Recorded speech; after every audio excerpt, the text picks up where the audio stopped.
बिस्मिल्लाहिर्रहमानिर्रहीम। अस्सलामु अलैकुम दोस्तों, उम्मीद आप सब खैर आफियत से होंगे। सुल्तान सलाहुद्दीन अय्यूबी पार्ट 9।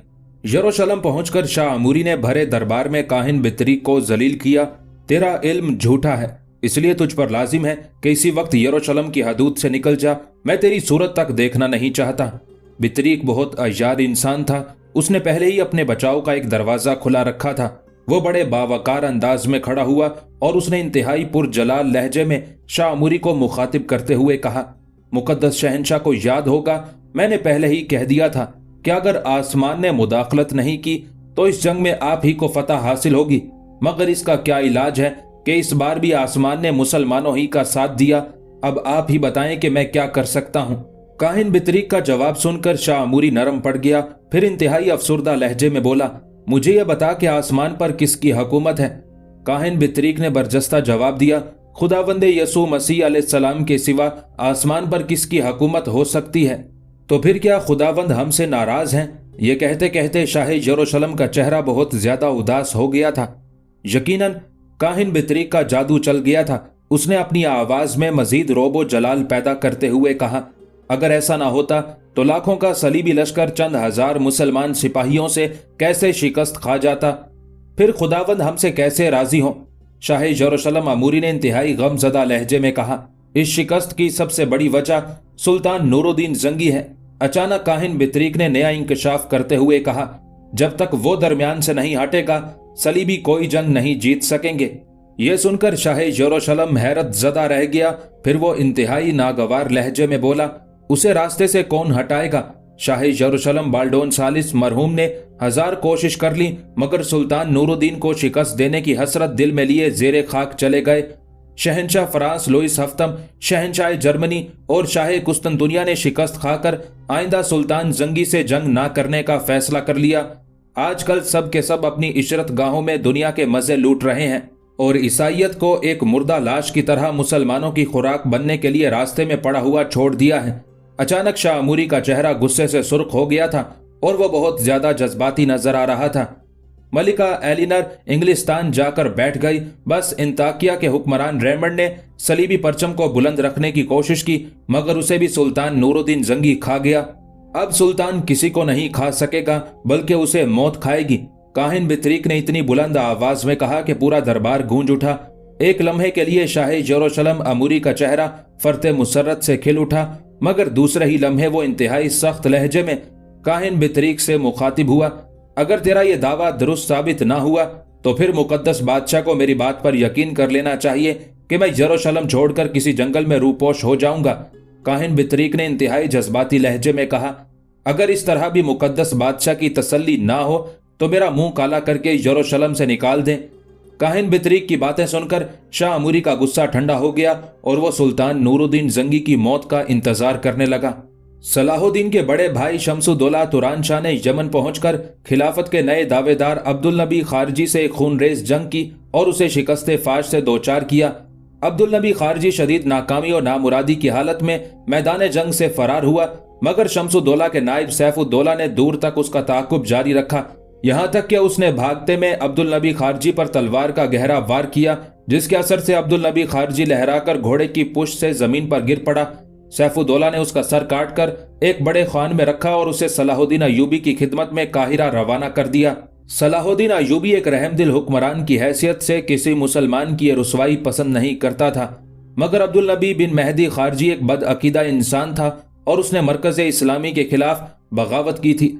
इसलिए सलाहुद्दीन ने उसका कटा हुआ सर सुल्तान नूरुद्दीन जंगी की खिदमत में दमिश्क रवाना कर दिया। सुल्तान आदिल ने खारजी का यह अंजाम देखकर हक़ ताला का शुक्र अदा किया और फिर वही सर खलीफा बगदाद मुस्तादिब अमरिल्ला की खिदमत में भेज दिया। जवाबन खलीफा बगदाद ने सुल्तान नूरुद्दीन महमूद जंगी और सलाहुद्दीन अय्यूबी को कीमती तहाइफ भेजे। मजीद ये कि सलाहुद्दीन अय्यूबी को एक खत भी तहरीर किया जिसकी इबारत दर्ज झैल थी, नौजवान, अल्लाह ताला तुम्हें मजीद इस्तिकामत दे और तुम्हारी हिफाजत फरमाए कि तुम दीन की सरबुलंदी का निशान हो। ये 559 हिजरी का वाकया था। सुल्तान नूरुद्दीन जंगी के ख्याल में यरूशलेम पर फैसला कुन ज़रब लगाने और बैतुल मुकद्दस को फतह करने का वक्त आ गया था।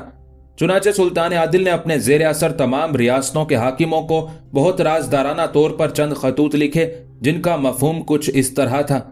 इंसानी जिंदगी का कोई एतबार नहीं, इसलिए हर मुसलमान को चाहिए कि कुदरत की तरफ से उसे जो जिम्मेदारियां सौंपी गई हैं वो उन्हें जल्द अज जल्द पूरी करे। मुझे अपनी जिंदगी की आखिरी और सख्त तरीन मुहिम दरपेश है।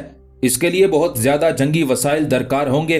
मैं जानना चाहता हूं कि तुम अपनी रियासत के खजाने से किस हद तक मेरी माली मदद कर सकते हो। उन खतूत के साथ ही सुल्तान नूरुद्दीन महमूद जंगी ने अपने एक मोतमद खास अमीर मौफिक को मिस्र रवाना किया ताकि वो सलाहुद्दीन अयूबी से मिस्र की 5 साल आमदनी और खर्च का हिसाब तलब करे और मिस्र के वजीर आजम से पूछे कि वो बैतुल मुकद्दस की जंग में अपने खजाने से लश्कर इस्लाम की कितनी मदद कर सकता है। मिस्र पर हुकूमत करते हुए सलाहुद्दीन अयूबी को 5 साल हो चुके थे। जैसे ही अमीर मौफिक बिन कैसरानी सुल्तान नूरुद्दीन महमूद जंगी का खत लेकर मिस्र पहुंचा, सलाहुद्दीन अयूबी ने महकमा मालियात के तमाम कारिंदों को मिस्र की आमदनी और अखराजात का मुकम्मल हिसाब तैयार करने का हुक्म दे दिया। उधर सुल्तान नूरुद्दीन महमूद जंगी के मोतमदीन खास बैतुल मुकद्दस की जंगी मुहिम के लिए दिन रात इम्कानी वसाइल जमा करने में मसरूफ थे और इधर दमिश्क में ईद उल फितर के दूसरे दिन सुल्तान आदिल अपने उमारा के साथ घोड़े पर सवार होकर मैदान अखजर गए। कुछ देर तक चौगान खेलते रहे।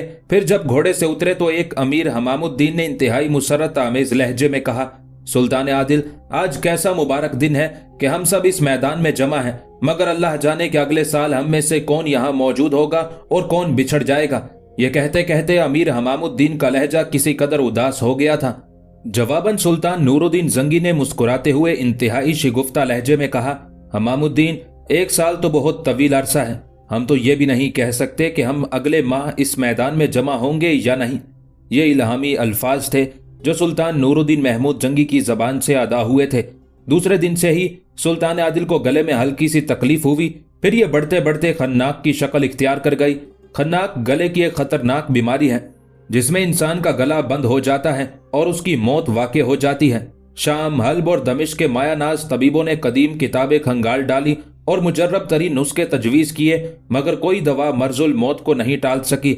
आखिर 21 शवाल 569 हिजरी का अलमनाक दिन आ गया। सुल्तान नूरुद्दीन महमूद जंगी के गिर्द सारे उमारा जमा थे। सुल्तान आदिल की सांस रुक रुक कर आ रही थी और आंखें बेनूर होती जा रही थी। वालिय दमिश्क के होंठ कांपे जैसे वो कुछ कह रहे हों। तमाम उमारा फौरन ही झुक गए और सुल्तान आदिल की बात सुनने की कोशिश करने लगे। अलविदा मेरे दोस्तों, अल फिराक मेरे साथियों। सुल्तान नूरुद्दीन महमूद जंगी की आवाज बहुत मध्यम थी और लरज रही थी। तमाम उमारा की आंखों में आंसू आ गए। आज इस्लाम का एक अजीम मुजाहिद उनसे रुखसत हो रहा था। फिर सुल्तान आदिल ने बेनूर होती हुई आंखों से कमरे की छत की तरफ देखा और निहायत गमजदा लहजे में कहा, मेरी आखिरी आरजू, मेरा आखिरी ख्वाब। चंद करीबी और मोतमद उमारा की आंखों से बहने वाले आंसुओं में और तेजी आ गई। वो बाखूबी जानते थे कि सुल्तान आदिल का आखिरी ख्वाब क्या था।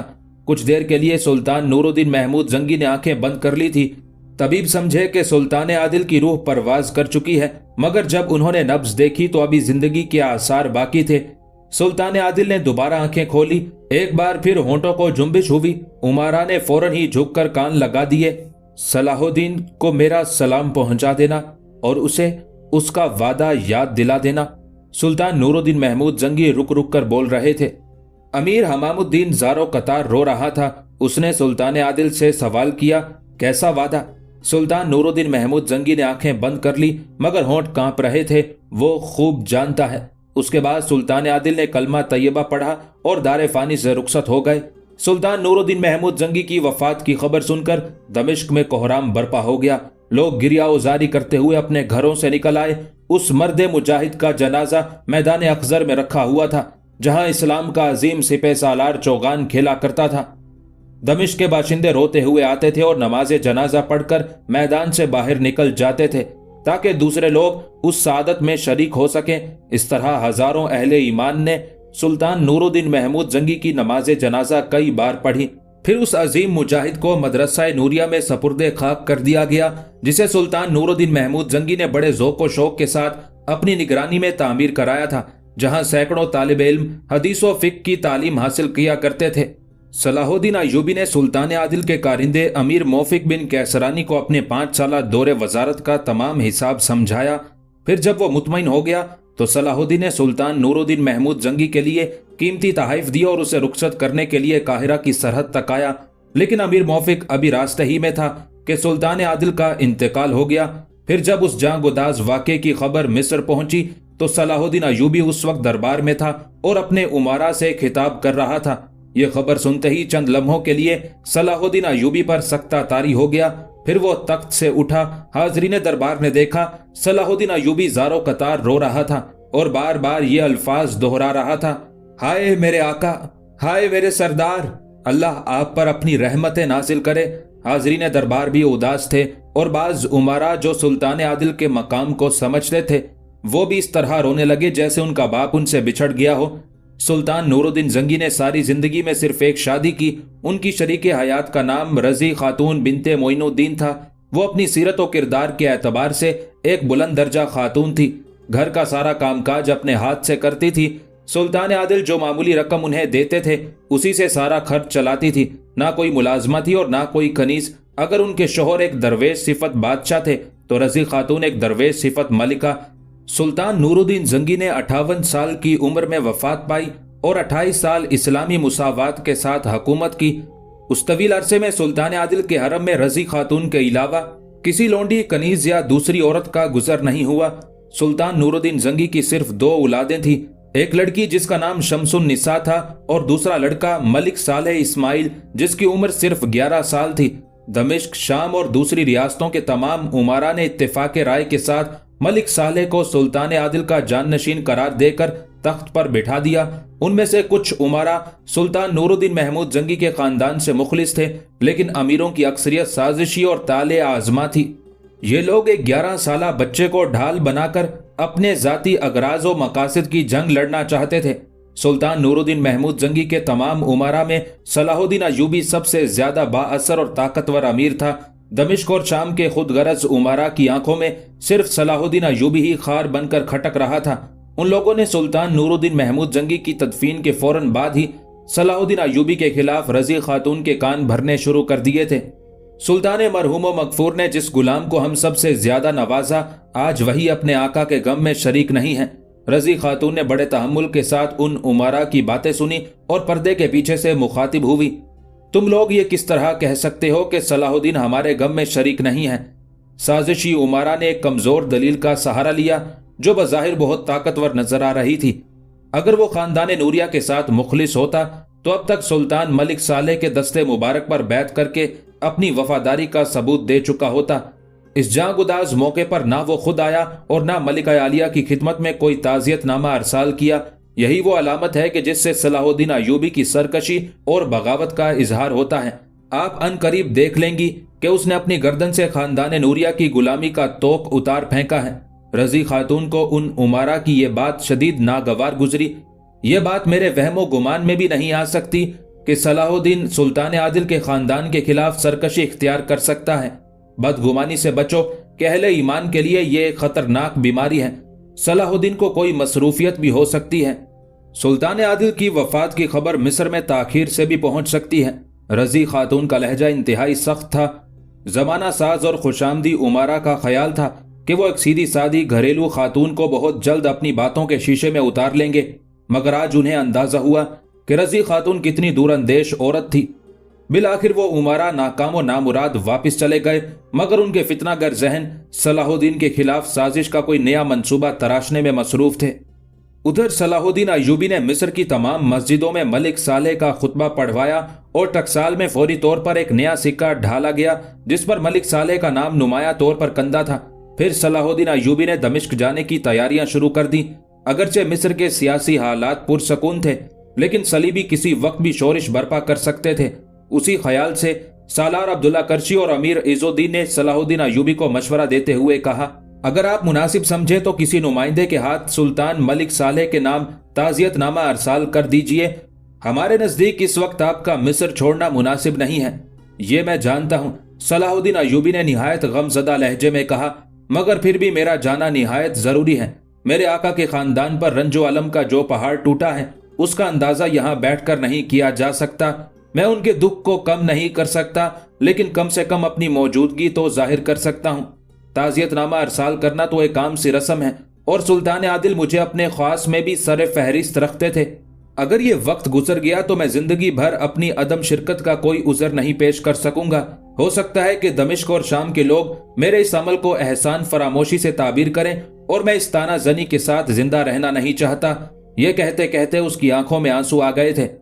फिर सलाहुद्दीन अय्यूबी ने मिस्र का इंतजाम आर्जी तौर पर अपने बड़े भाई शमसुद्दौला तुरान शाह के सपुर्द किया और खुफिया तौर पर सालार अब्दुल्ला करशी और अमीर इज़ुद्दीन को सख्ती के साथ हिदायत कर दी, किसी भी कानून शिकन को माफ ना करना, चाहे वो मेरा बड़ा भाई ही क्यों ना हो। सलाहुद्दीन अय्यूबी का इशारा इस बात की तरफ था कि अगर तुरान शाह की नीयत में फतूर आ जाए तो उसके साथ भी आम बागियों जैसा सलूक किया जाए।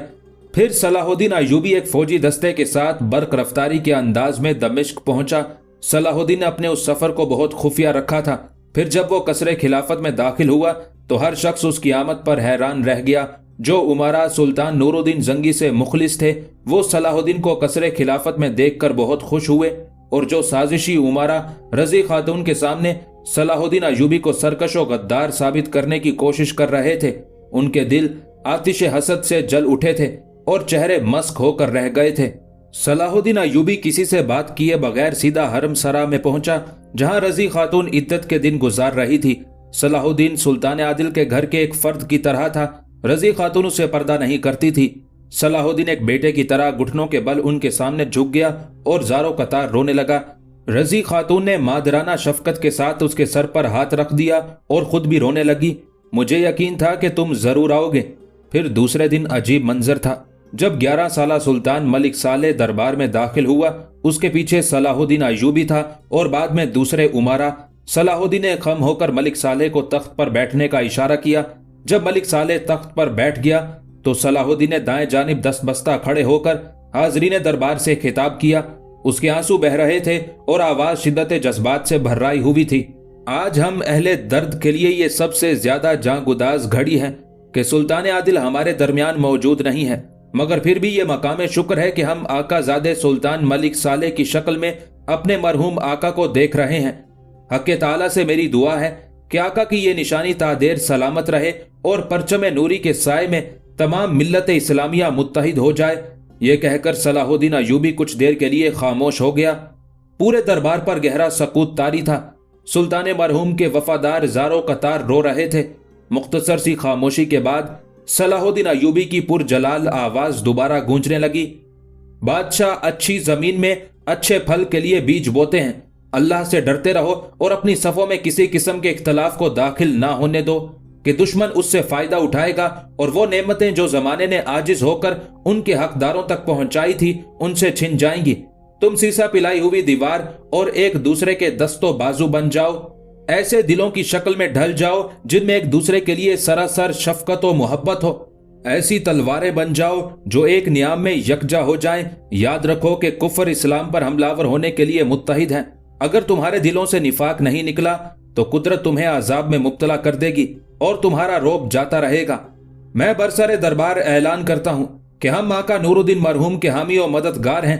आखिरी सांस तक खानदान नूरिया पर आंच नहीं आने देंगे। हर हाजिर व गायब पर वाज़े रहे कि जो हमारे आका मलिक साले की मुखालफत करेगा हमारी तलवारें उसके खिलाफ नियाम से बाहर आ जाएंगी। ये कहकर सलाहुद्दीन अय्यूबी ने अपनी तलवार मलिक साले के कदमों में रख दी और झुककर नए सुल्तान के हाथ को बोसा दिया। पूरा दरबार आफरीन और मरहबा के नारों से गूंज उठा। ये मंजर देखकर मुखालफीन के चेहरे स्याह हो गए थे। रजी खातून पर्दे के पीछे से अपने 9 उम्र बेटे की तख्त नशीनी की रस्म देख रही थी। सलाहुद्दीन अय्यूबी की असर अंगेज तकरीर सुनकर उनकी आंखों में आंसू आ गए थे। अल्लाह तुम्हारी हिफाजत करे, तुमने वफादारी का हक अदा कर दिया। सुल्तान नूरुद्दीन महमूद जंगी की वफात की खबर ने पूरी ईसाई दुनिया में नाकाबिले बयान मुसरत की लहर दौड़ा दी। शहनशाह फ्रांस लुइस हफ्तम, जो चंद साल पहले सुल्तान आदिल से शिकस्त खाकर नाकाम और नामुराद फ्रांस वापस चला गया था और उसने आइंदा किसी सलीबी जंग में शिरकत न करने की कसम खाई थी। सुल्तान नूरुद्दीन जंगी की मौत की खबर सुनते ही लुइस हफ्तम ने अपनी कसम तोड़ डाली और उस कसम का कफारा अदा करने के लिए सबसे पुरानी और कीमती शराब से गुस्ल किया और फिर अपने उमरा के साथ मिलकर 7 दिन तक ऐसा जश्न मनाया कि लुइस हफ्तम और उसके अमीरों की हरकत देखकर फहाशी और उरियानी भी पनाह मांगने लगी। फिर जब हवस व बदकारी की महफिल खत्म हुई तो उसने शाह यरूशलेम अमूरी की खिदमत में कीमती तहाइफ भेजे और मुबारकबाद का एक खत भी तहरीर किया। ईसाइयत का सबसे बड़ा दुश्मन मर गया, आगे बढ़कर छोटे मोटे दुश्मनों का भी कला कमा कर दो, फिर यहां तक पेशकदमी करो कि मुसलमानों के मुकद्दस शहर मक्का और मदीना भी तुम्हारे कब्जे में आ जाएं। मेरे सारे वसाइल इस जंग के लिए वक्फ हैं। शहंशाह फ्रांस लुइस हफ्तम का ये खत यरूशलेम के दरबार में बाआवाज़े बुलंद पढ़ा गया। काहिन बितरीक जो शाह अमूरी के करीब दाएं हाथ पर बैठा था, जोश जज्बात में अपनी नशिस्त से उठ खड़ा हुआ और चीखने के अंदाज में कहने लगा, ये सब मेरी रूहानी ताकत का करिश्मा है कि ईसाइयत का सबसे बड़ा दुश्मन मौत से हमकिनार हुआ।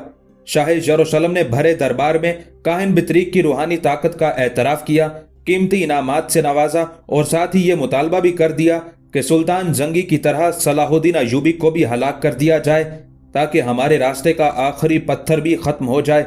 काहिन बितरीक ने सरे दरबार ऐलान किया, खुदावंदे यसू मसीह अलैहिस्सलाम के करम से सलाहुद्दीन अय्यूबी भी बहुत जल्द अपने इबरतनाक अंजाम को पहुंचेगा।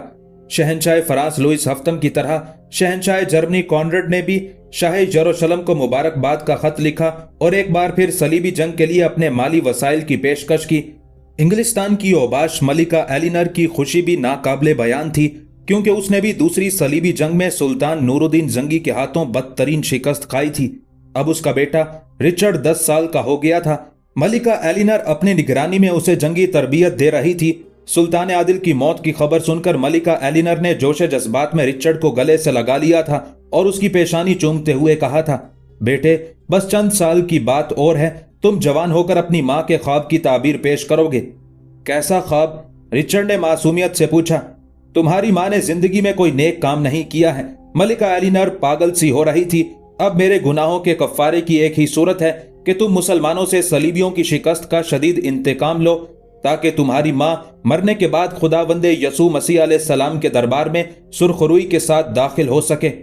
सुल्तान आदिल की वफात के फौरन बाद तमाम ईसाई एक बार फिर बड़ी मार्का आराई के लिए जमा हो रहे थे कि इसी दौरान सलीबियों ने शाम के सरहदी इलाके बानियास पर हमला कर दिया।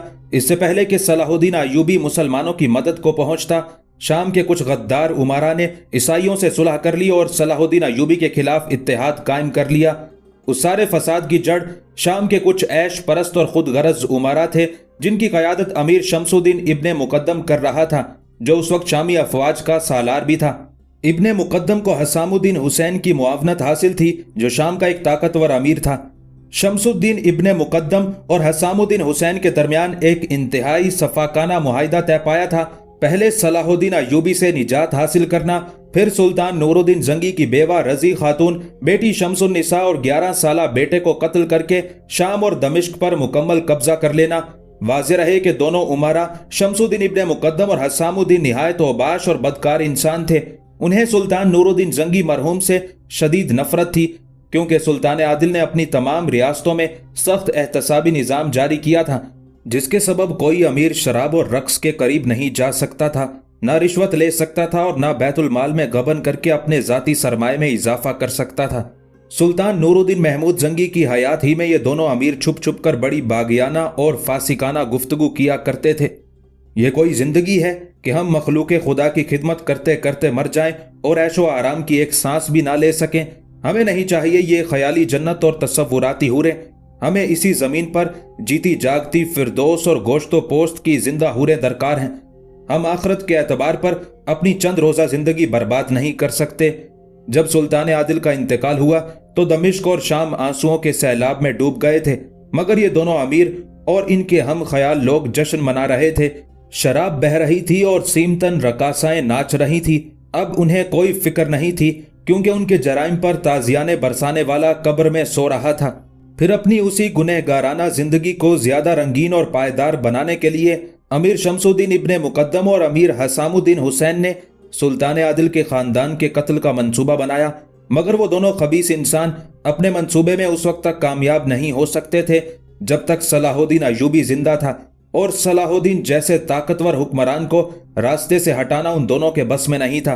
आखिर उन्होंने एक और शर्मनाक मंसूबा बनाया। सुल्तान आदिल के रुखसत होते ही शिकस्त खोरदा सलीबियों ने शाम के एक करीबी इलाके बानियास पर हमला कर दिया। शमसुद्दीन इब्ने मुकद्दम ने उस सूरत हाल से फायदा उठाया और ईसाई सालार को अपने खेमे में बुलाकर सुलह की पेशकश की। हमारे तुम्हारे दरमियान कोई झगड़ा नहीं, तुम भी ऐशो आराम से जियो और हमें भी सुकून से रहने दो। ईसाई सालार गरांट ने बड़ी हैरत से शमसुद्दीन इब्ने मुकद्दम की बात सुनी। मुझे यकीन नहीं आता कि तुम सुल्तान नूरुद्दीन जंगी के अमीर हो। गरांट के लहजे में हैरत के साथ हल्का सा तंज भी शामिल था। हम 28 साल से सुल्तान की कैद में थे, शमसुद्दीन इब्ने मुकद्दम ने नागवार लहजे में कहा।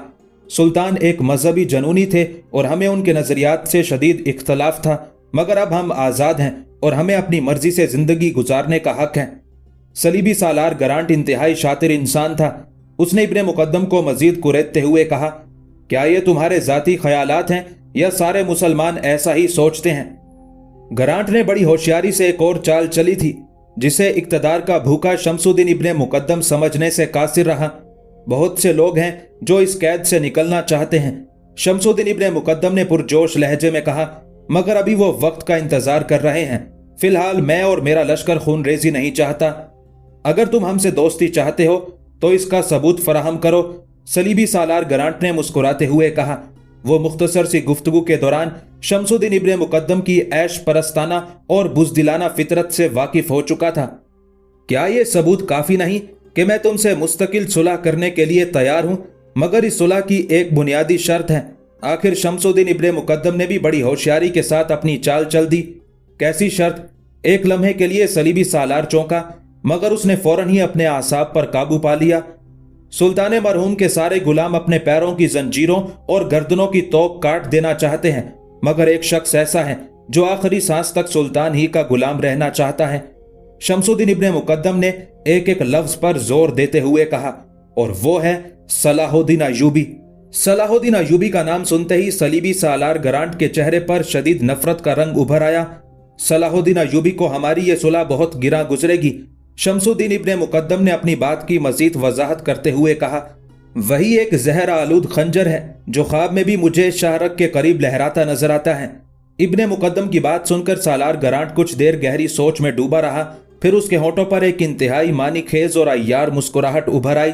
हम बहुत जल्द तुम्हें इस खौफ से निजात दिला देंगे, बल्कि इस खंजर ही को तोड़ देंगे अगर सलाहुद्दीन अय्यूबी ने मुझ पर हमला कर दिया। शमसुद्दीन इब्ने मुकद्दम ने परेशान लहजे में कहा, अगर सलाहुद्दीन ने ऐसा किया तो सारी दुनिया की ईसाई फौजें तुम्हारी पुश्त पर होंगी।